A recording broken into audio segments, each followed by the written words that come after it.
Hi, this is Bob Sorrentino from Italian Roots and Genealogy, and I'm very pleased today to have Maria Laurino with us.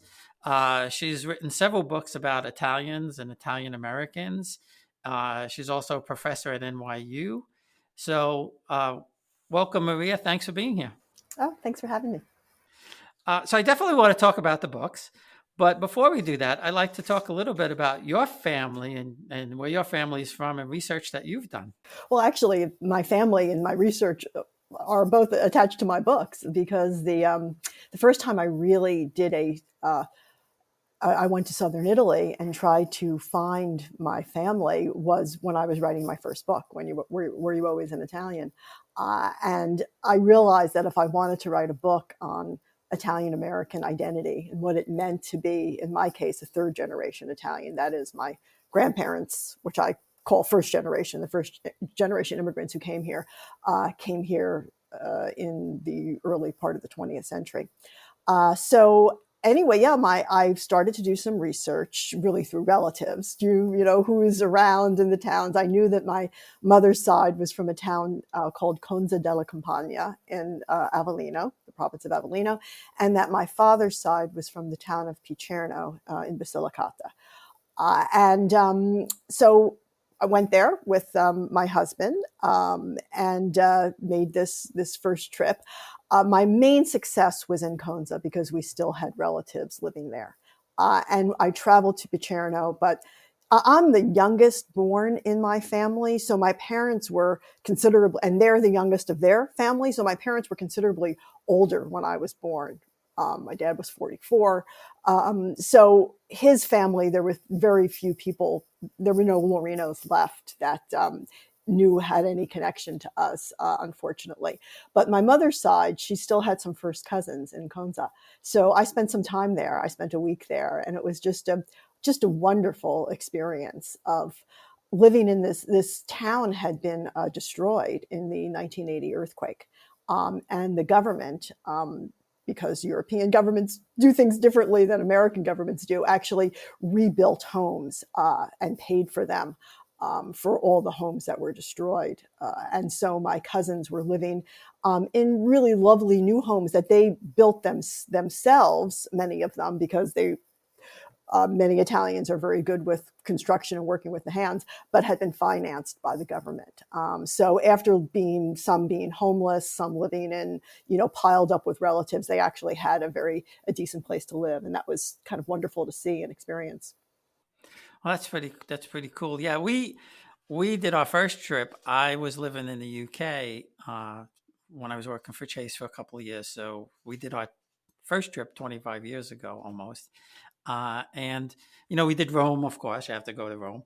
And then we went down to Sorrento, and we just briefly in Naples, just to really get off the train and pick up a car. And I had no idea at the time that in fact, I didn't even know who my great grandmother was at that time, that the whole family lived actually about a half a mile from the train station. And they virtually owned the whole block pretty much. Um, so we were supposed to go this past April, and we had a whole tour set up with Italy rooting, and they were gonna, we were gonna meet 20 cousins that I found on the internet, Piromalo cousins, um, that we've gotten a connection, but we were going to meet in person and all of that. But the interesting thing about the Avellino connection between you and I is that my ninth great grandfather was Prince Marino of Avellino. Oh, really? Huh? He ruled over my people. He was the Prince of Avellino and the Duke of Atrapalda and the Count of some other place and all of that. So we were going to go there, of course. And so we're very, very disappointed. We're fingers crossed we're going to be able to go in May or June this year. Hopefully this vaccine works and we'll be able to go. So you got to the town. And so what was the reaction from the first cousins? Oh my God. Una festa. Oh, they were absolutely delighted, and they were so generous. And we had to go from house to house with everybody making their dinners for us. And literally still, I mean, they would, you'd see the chicken in the backyard and they're like, that's tonight's dinner. And I'm like, I don't want to know. Just, I'll be there. Incredibly generous. It was hard to communicate. I did not grow up speaking Italian because my parents spoke some dialect, a little bit. They knew it wasn't the real Italian, the proper Italian. So and they really didn't know that much of it. And they also had different dialects because my father was from Basilicata, my mother was from Avellino. So they had grown up, in American schools, and they spoke English, but just dialect words for points of exclamation on things. So I had a bunch of dialect words. That's all I had. I studied Italian after college. I took an accelerated course for a couple of years and then through language houses. So I had a basic level. I actually was good enough at that time that I did some interviews. I did a chapter of my book on Italian dialect. I was trying to trace the roots of our words. And I was able to have a rudimentary interview with a professor at the University of Naples. But my cousins, it was kind of doubly hard because they spoke some Italian with also a lot of Southern dialect peppered in, not Italian American, but the true Southern dialect. So it was, we tried, but communication was hard. At one point, and it was extremely moving, we connected my mother by telephone to her first cousin. My mother is named Concetta, and we connected her to Concetta. And but the saddest thing was they couldn't understand each other because Concetta spoke a Southern Italian dialect from Italy, 20th century. My mother spoke the remnants of her parents' dialect from really the 19th century, when they were born in Italy and came here. So my mother was stunned that she couldn't communicate with her cousin. And she called up one of our cousins and she spoke in dialect. She said, "Do you understand me?" And they're like, "Oh yeah, I understand you."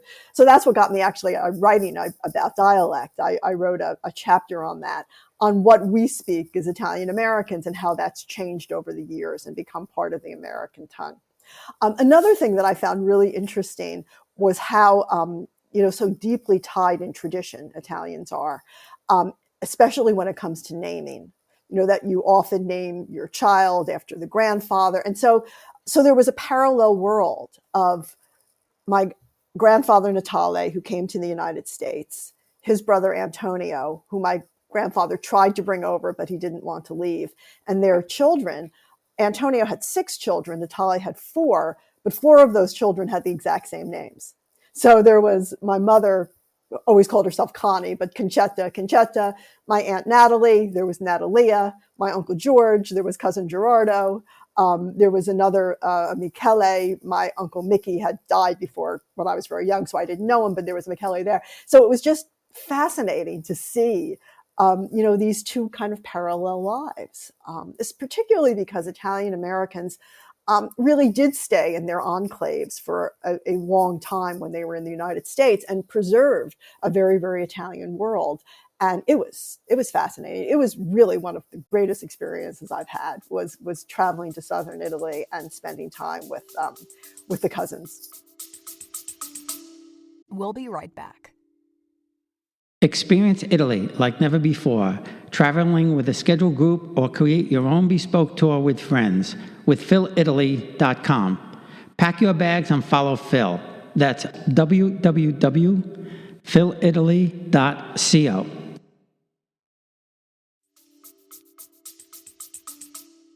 No, I'm sure. And we similar background. My dad was the youngest. His older brother and 2 of his older sisters were actually born in Italy, though. But he was born here. My mom, the whole family was born in America, but she was the 8th out of 9. So again, they were both on, like you, towards the younger end. And my uncle Giovanni, they left him in Italy when they came with his grandparents. And I never got this straight answer. I've heard 2 stories. One was that they were going to send for him eventually, but either they didn't have the money or they couldn't, or he didn't want to come because he was, his grandparents were like his parents, I guess. The other one was that they had planned to go back, like many people I understand, did go back. And so all my cousins from him were all born in Italy. They came first to Canada around 1950 and had to spend 5 years there. So he didn't see his parents for almost 45 years or meet any of his brothers and sisters until they eventually came over. And the same thing with the language, whenever they didn't want us to know something, they would speak in Italian. And my mom and dad, my mom grew up with barets. My father grew up with kind of the upper I can't say it, upper echelon Neapolitan dialect. So they were constantly fighting back and forth. You don't really know Italian, and you don't really know Italian. So that's great. Yeah, and like I said, we were so disappointed in doing that. So you decided to write the book. You went to Italy because you were writing the book, not That's the other right. way around. Right. Oh, that's interesting. I'm trying to write a book. I'm the furthest thing from an author, but I have a lot of it done, and I was planning on finishing it when I got back, so that's going to have to wait. So that was the first book, and what's the end result of were you always Italian? And I think Italians look at it two ways. I know there's people say I'm 100% Italian, and I don't care what the DNA says. And other people kind of grasp onto that. Well, yeah, I'm a little bit of this, I'm a little bit of that. I try to say it to people is, my DNA may be a lot of different things, but my heritage is Italian. Mm-hmm, mm-hmm. Yeah, no, it's a very good question. It's something that I'm constantly grappling with, even after writing that book many years ago. Well, it's interesting. The genesis of that book was that I was I worked at the Village Voice. I was a reporter, staff writer at the Village Voice, and I wrote mostly about politics, city and local politics, and social issues, homelessness, mental illness, lots of issues that were plaguing New York in the 80s when I worked there. But I was always very, very interested in writing about ethnicity and identity. And the kind of I grew up in a suburb in New Jersey. I grew up in a very middle class section of a very wealthy suburb, Short Hills, New Jersey, and we felt the stigma of being Italian. When we moved into our neighborhood, my mother heard the chatter, the whisper of, "Oh, another Italian moved into the block." So as a child, I was extremely sensitive to this kind of prejudice and this feeling about the stereotypes about Italian Americans, and I always wanted to write about that, and I wasn't sure how to do that and how to find the form. When I was at The Voice, I was assigned a feature story on Mario Cuomo, who was then the governor of New York and one of my heroes. And so I went to Albany a couple times to interview the governor, who was a charming man and just fascinating to talk to. But I was trying to place him in an ethnic cultural tradition. And so I had a list of questions for him. And I said, well, did Fiorello LaGuardia influence you? Did Vito Marcantonio, the kind of leftist, radical East Harlem, I'd say radical, but leftist East Harlem congressman influence you? I'm a fan of Marcantonio, by the way, and I have to ask you for some tips. If I have a theory that I could be a distant cousin of his on my father's side. But so anyway, I was asking the governor these questions, and he looked at me and he said, "Were you always an Italian?" And when he asked me that question, something just clicked for me. I got what he meant. And I looked at him and I said, "No, I wasn't always an Italian." And then he said to me, "Oh, I know all about ethnic self-hate," and started to talk about what it was like to graduate tied number one for your law school class and have the dean say to you, "Well, if you want a job on Wall Street, you got to change your name." And so we began to talk about these kinds of, insidious prejudice that has affected Italian Americans and that they never really talk about. And I wanted to write about that. And so that question actually framed the book. That was really my exploration. What does it mean to be an Italian American? What does it mean growing up? You know, geography, I think, plays a big factor in how you see yourself as an Italian American. If you're in a very Italian neighborhood, everything's kind of cool, you know. I mean, you're just sort of part of the fabric of the neighborhood. If you're in a very waspy neighborhood, you feel like the outsider, you know, and then you try to find your place within that. And so those were the questions that I went about wanting to explore. And I also was very interested. I had started traveling to Italy when I was in my 20s. Almost every summer, it became a kind of ritual that I would, you know, just get a cheap flight, find a cheap place to stay. I befriended through an article that I'd written at The Voice, an Italian journalist. She would often host me. And so I started spending a lot of time in Italy, but not southern Italy, in Rome, in northern Italy. And I realized that if I wanted to understand what it meant to be an Italian American, I had to travel to my roots. You know, my roots are in the South, and it's a very, very different life. And so that was the thinking behind it that led to the trip, and led to the book. And then the trip was part of my research. We'll be right back.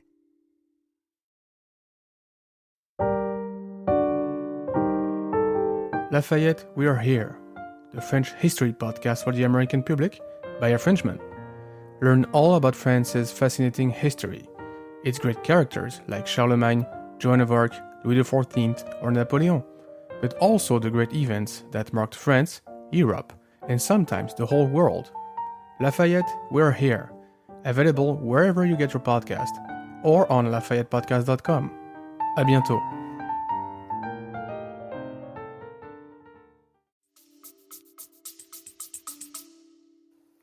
Yeah, and you know, to your point, I didn't have that as much. I mean, I was in College Point, Queens, which was mostly German, Irish, but when we got there, we were starting to become more and more Italian. But my grandparents were in Corona, Queens, which was, it was Italian. I mean, every place you went, everybody you saw, the whole block was Italian. You know, so I didn't really, you know, feel that as much. And the same thing in high school. I went to high school in Astoria, Monte Cristi, and you know, 75% of the kids there were Italian. You know, so you know, we really didn't come into that. But I have heard that about Mario Cuomo, and that I know that he really did not like that mafia type stereotype. Absolutely. He was Yeah. vehemently against that from everything I read about him. And interesting story, when I lived in England, and, you know, Italian from New York, you know, they only knew us from the movies. Right. Right. So they thought everybody was a gangster. But I did use that to my advantage a couple of times. Get back in that car. Right. That's the thing. I mean, these things kind of haunt and plague us. Well, you know, when I was in junior high school, it's so hard to believe because of, you know, America is so much more diverse now. But the fact that and that was the other thing, my name, you know, my parents didn't name me Marie or Mary, they named me Maria. So I had a fully Italian name, very popular today. That Maria is a very popular name. It was not popular then. I always begged them, like, why didn't you change your name? Why'd you name me Maria? You know, all of this stuff, because I had all these vowels. And now I think they're beautiful. But when I was in 7th grade, I'll never forget this. You know, you have these moments that just last, that happens to you as a child. The teacher was calling roll call, and everybody's, you know, name is, you know, John Smith and, you know, whatever. And she comes to my name, and I was a very shy kid. And so I said here, but I said it softly. And she looked at me and just stared at me in the face and said, "Do you speak English?" And, you know, it was mortifying. It was like, wow, I'm totally American.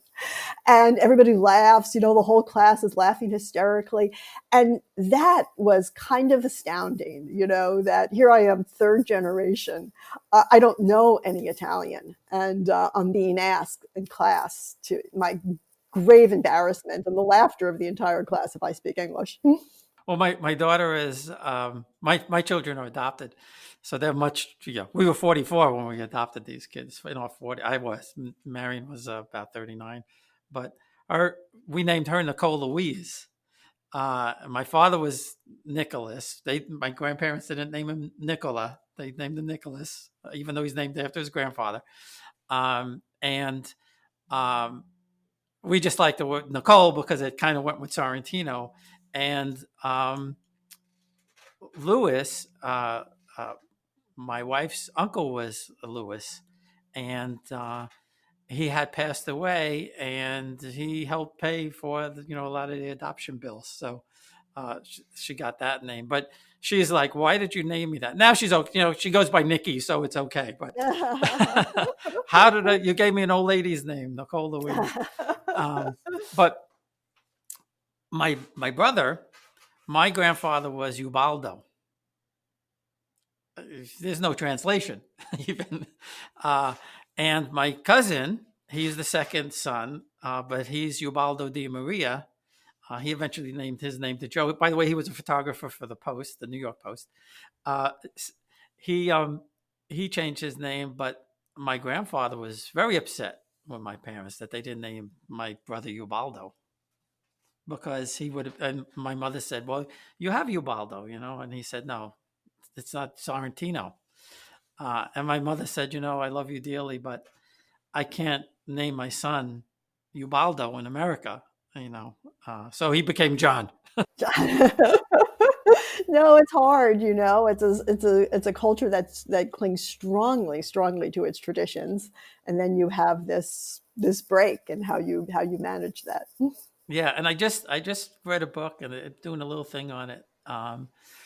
Our Italian surnames, which somebody told me about it. And it's a fascinating book because he does a little bit about the given names, but most of the book is about the surnames and how the surnames came about. And I guess not too different from every other ethnicity, but it is interesting to see how they came up with the surnames in Italy. And there's over 300,000 Italian surnames, so more than any other country.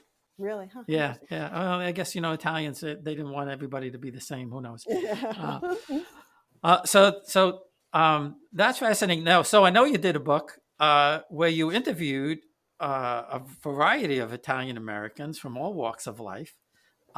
So what was that? That must have been amazing talking to some of these people like Lady Gaga and Madonna and people like that. But how did you do all of that? Well, that actually wasn't a direct interview. Those were just no. What it was there was a PBS documentary on it. Yes, I saw it. Yep, yeah, great documentary. And the director and writer of that documentary, John Maggio, asked me if I could do a companion book that would be released when the documentary came out. So I based that book on the work that the documentary filmmakers had done in assembling. So, for example, there are 19 parts to the Italian Americans, the documentary. My book has 20 chapters. I added a chapter on the Italian American counterculture because that wasn't covered in the documentary. So we shared a wealth of information. We sort of worked together in partnership that way in sharing information, because they had the Lady Gaga and Madonna I just added, but that was just research. Those weren't interviews. But for example, there were interviews with characters in the documentary that we were able to use for a Q&A in the book. And then what my book did was that, even for 4 hours, no matter how long a documentary is, and that was a fabulous amount of time that PBS allowed for it, there's still so much more information that can't be conveyed in a documentary. So that was the idea, to on one hand be a companion, so anyone who saw the documentary would be like, oh, I like that, let me look at this, and then to go more deeply into every story. And so I did extensive, really historic and archival research in order to do that, and kind of create different dimensions to the stories.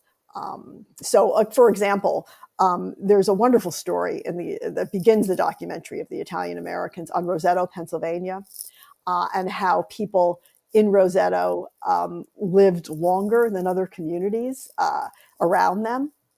And health researchers were trying to investigate what it was about Roseto that kept them healthier.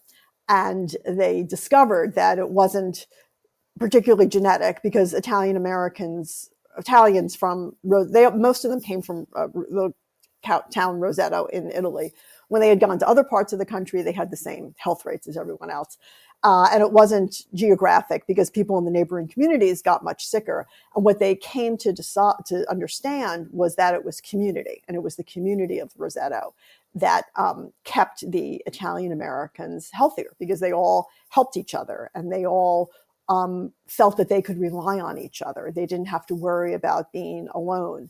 And so it was a really, really interesting story. But I explored it a little further to try to understand more customs of Italians. And one thing I was really surprised by was that it was a very egalitarian community.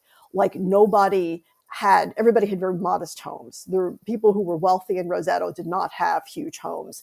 They did not have, huge cars. And I thought, well, what is it, about the Italian American spirit? Is there something that's sort of more egalitarian? And, what is this about? And what I discovered doing further research from, anthropologists who had spent some time there was that Italians were still terrified of the evil eye. And when the Rosetans came to Roseto, Pennsylvania, they kept a very equal lifestyle among them, because they were afraid that if they had more than others, that the neighbors would cast the evil eye on them.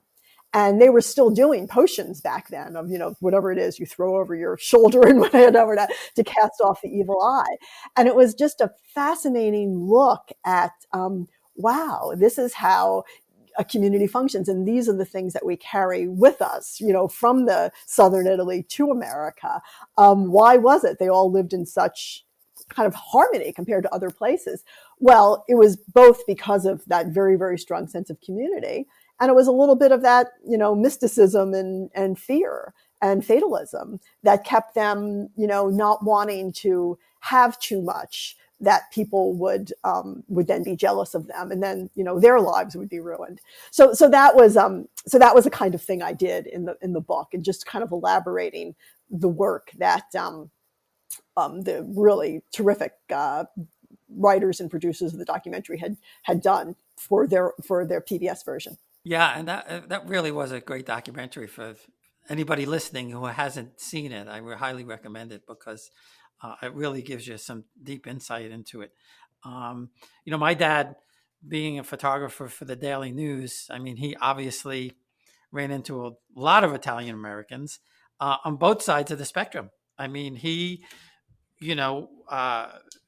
always taking photographs of, most of the New York City, be they mayors or councilmen or people like that. But then also the mafia. And, interesting story that I've told a couple of times. The Gallo brothers in Brooklyn were notorious. I guess it was between the 60s and 70s. And my dad being Italian, I guess, Joey Gallo put up with him a little bit more than he may have put up with, a non-Italian photographer. And one time he was coming out, but he did like his picture taken. And one time he was coming out of the courthouse, and my dad was taking his picture, and there was somebody there who kept trying to push the camera out of the way every time he went to take a shot. So my dad said to Joey, "What's going on? I can't take your picture anymore." And he said to my father, "Don't worry, that problem's going to be taken care of." Well, about a week later, they found the guy in the trunk of a car. Oh my God. Oh, God. My father came home and he said, "I hope I didn't have anything to do with this." Oh my God. Which I'm sure he didn't, but he obviously saw a lot of the Italian and American experience, as did my cousin Paul, who also was a photographer for the Daily News. So we have a vast record of that Italian American experience. So there was a third book you wrote, correct? Hmm. Hmm. And what's the title of that one, and what's that Old about? World Daughter, New World Mother. Yeah, that came in between. I did Were You Always, and then Old World Daughter, New World Mother, and then the Italian Americans. That was I wrote Old World Daughter, New World Mother after our son was born, who's now 23, and that was looking at. It was really about culture and the idea of freedom and growing up with very feminist values and trying to put all of this together. It was about growing up in a very traditional Italian American household where women's roles were they were already very well defined. And it was to be in the house and it was to, cook and do all of these things. And something I completely did not want to do. I wanted to be educated, go out into the world, and very much wanted to be a journalist, and that's how I started. And these were all really, really important values that I greatly, greatly appreciated my American education for, allowing me these opportunities.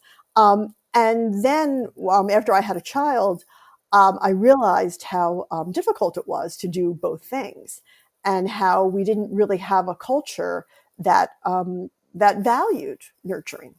And I tried to examine that and what the gift of American individuality and freedom, and those are great gifts, but there's also the gift of community and collective values and people helping each other. And I realized that there was something from each culture that was very, very important for us to have and to bring together. So that book was kind of an examination of that. And I wrote it a lot. Now I'm delighted to see that we're moving forward in terms of there's now paid family leave. I wrote that book in, I don't know, 2009, I think it came out. And that was one of the things I was talking about. Why don't we have these kinds of things? We have a culture that is just about the individual. The Italian culture is about the collective unit. And I wanted to, I had this vision of, right, well, many other people share, of trying to bring those two things together. So Old World Daughter, New World Mother was that. It was kind of growing up with all these wonderful feminist values, but realizing that those values only go so far for women, because this notion of you can have it all. Well, no, any working mother knows, that you can't have it all when you're trying to, raise a child or raise children and work and do everything around the house, and so that was that kind of. But it was a memoir where I used my stories and sort of family stories of growing up and kind of going out in the world and sort of thinking about these things and coming, bringing those ideas and thoughts together. Yeah, and I think that's probably one of the saddest things about the Italian American experience is that that's sort of drifting away. Mm-hmm. The I think for various reasons. I think one of your points is the individual and stuff like that. Uh, but people have moved away. Families are smaller. Uh, we still have it, but I see it with some of my second cousins or from other generation cousins that will post stuff. The cousins of my generation will post stuff, and the cousins a generation or maybe even two below that don't understand it. They don't have that experience anymore, uh, and that's kind of the reason why I do some of this, and probably you do too, is to try not to lose that. And I know Dr. Shelsa, who's going to be opening up the museum in October, which um, very excited that that's going to happen. But I think that's what he's trying to do with the Italian American Museum in New York City is to not not that we have to replicate that, but that we don't lose that the generations coming after us still know the hardships that Italian Americans faced, and to your point, some of the prejudices that some people had. Uh, so I think that's real important, the work that he's doing, and certainly others. But um, going back to what we were talking about before we started, that's kind of why I do this, because I don't want it to be lost, and I just find the stories whether I talk to author like yourself, or a professional genealogist, or some of the most exciting things are just people that have done research, and hear their stories and compare and find the differences. To me, it's amazing. And everybody says the same thing. When we go back to Italy, we feel like we belong there. Mm-hmm. Yes, no, I think that's true. Yeah, 2 points on that. One, I just wanted to say when we were talking about the story that opens the documentary and my book, The Italian Americans, about Roseto, Pennsylvania, what this community where, they had lower rates of heart disease than anywhere else in the country because of this environment, that was only for a certain period of time. By the 1980s, their children started leaving because culture had changed and the kids were going off to college. They were finding other places to work. You've experienced that, yourself as a dad. And that's, just part of kind of this progress moving forward. But their protective health ability dropped. They had the same rate of heart disease as anyone else in the country. So, with things that are gained, where there's always loss, and it's always that balance in life, right, of loss and gain. And it's true. I mean, there are things. And so sometimes I think we tend to think that all progress is benign and there's never anything, that's bad about that. But there is. It's a loss and a gain in many, many things. Yes, no, and in terms of the genealogy and people going back that you were saying that feel very Italian, I think that's one of the most interesting things. When I was traveling to Italy as a young woman and spending my time in Rome and Milan and all these great cities, I would make friends there, and the Italians would just find it very amusing that I thought of myself as Italian, because to them, the American. There's nothing Italian about me. And if you heard my accent and speaking Italian, yes, that would really be confirmed. But what I would try to say to them is, look, I get that, I'm American educated, I'm American grown, but I'm 100%, genetically Italian. And, science is teaching us more and more these days the very strong factor that genetics has in shaping our character. And so they're clearly part that we are also clearly Italian, and we feel it. And this, as you're saying, that this is what you hear when people go back. Well, there's a reason for that, because genetically, that's what we are. And so it's a really interesting balance and exploration and appreciation of two cultures. It's really the very American story. I mean, that's, going back to Were You Always an Italian? That was about, well, Americans were hyphenated. We're all the hyphen. We're Italian American. We're Irish American, and it's a great gift. We can there was a professor once who said that, that ethnicity, if you could appreciate the music, only some hear the music. But when you hear the music, you could appreciate the revelation. And I thought that was a really, he said it more eloquently than I am, but I thought that was a really lovely line, that there are some of us who deeply hear the music. And when we hear the music and we explore it, we feel the revelation of that music. And I think that's, perhaps this is what your own experience has been doing this podcast and talking to fellow Italian Americans who are going on that journey. Yeah, no, definitely. And, there are some people with, just driven to do this. And I don't know why. I mean, I come from a very big family. And, I have one or two cousins that kind of do it a little bit. Most of them are like, what are you doing that for? And I said, well, I always liked history, so that's part of it. I said, but I always felt I needed to know where I came from.